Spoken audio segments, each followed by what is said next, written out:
see our little introduction that describes where you can find the state code on how to change your name.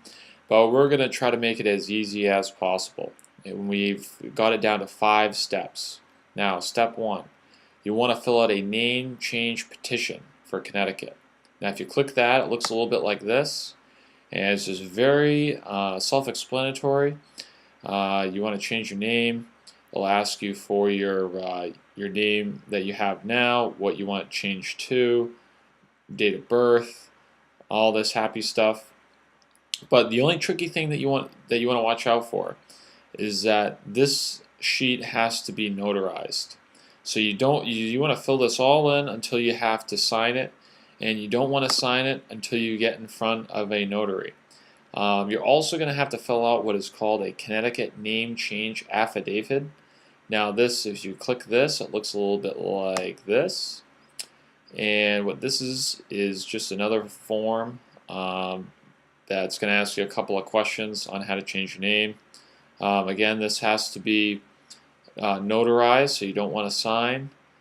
And you're going to be submitting both of these forms to the county court clerk's office.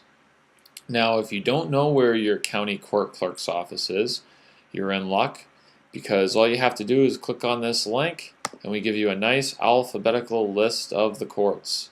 And so you just go to your where you are, and for example, if we were East Haven, you could see that the town hall address is right here. If you have any other questions, you can call them up and even have their extension on there. So you'll also have to pay a $150 filing fee, which is not that bad considering there are some states that are all the way up to $400 or $500.